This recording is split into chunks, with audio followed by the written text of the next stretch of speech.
Тұмар тағуда не сыр бар? Қаскүнемдер Мұхаммед пайғамбардың көзін құртуды ойлайды. Олар балшы, сиқыршы, құмалақшы, дуакештің бәріне барып дуа жасатады. Бірақ сыртынан сан рет сиқыр жасатса да пайғамбарға әсері болмайды. Сол заманда Йемен жерінде мыстандығымен аты мәлім бір жәдігөй кемпір болыпты. Ол біреудің сыртынан дуа жасаса, ол адам заматта өледі екен. Залымдар соған барады. Кемпір былай дейді: «Маған Мұхаммедтің шашын әкеліп беріңдер», дейді. Залымдар сонда: «Оны қалай аламыз?» деп басы қатады. Кемпір пайғамбардың қызметшісі арқылы Мұхаммедтің тараққа тұрып қалған бірнеше тал шашын қолға түсіреді.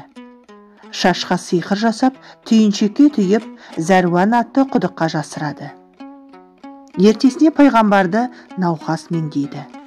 Бұл кезде сиқырды сындыратын сүрелердің әлі түспеген кез екен.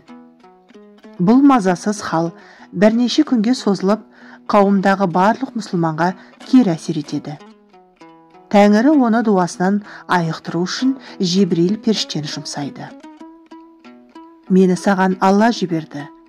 Жаңа уақия ала келдім. Бұдан былай сиқыр оқып дуа жасаса, Фалақ пен Нас сүрелерін оқисың. Саған жасалған дуа құдықта жатыр. Соны алдыртып, 2 сүрені оқы», дейді. Әбубәкір Сыдық Зәруан құдығынан пайғамбардың дуа жасалған шашына келеді. Шаш 11 жерден түйілген екен. Пайғамбар Фалақ сүресін 5 аятын, Нас сүресінің 6 аятын оқығанда 11 түйін шешіледі. Пайғамбар ауруынан құлан таза айығады. Осыдан бастап мұсылмандар 2 сүрені оқып, сиқыр мен дуадан сақтанатын болыпты.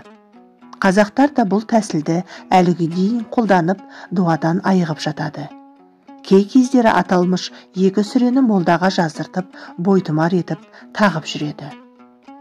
Тұмар тағуға байланысты мұсылман қауымына кең тараған тағы бір аңызда былай баяндалады. Мұхаммед пайғамбардың заманында Тафашат атты бір көзі соқыр әйел болыпты. Егер ол тасқа назар салса, тас уатылып кетеді екен. Адамға назар салса, ол сол заматта құлайтын болыпты. Кәпірлер Мұхаммед пайғамбарды мұқату мақсатымен атушылы әйелді оның немерелеріне айдап салады. Тафашат Асан мен Үсенге назар салғанда, олар қалтырап дірілдеп, естерінен танып қалады. Бұл пайғамбардың көңіліне қайғы салады.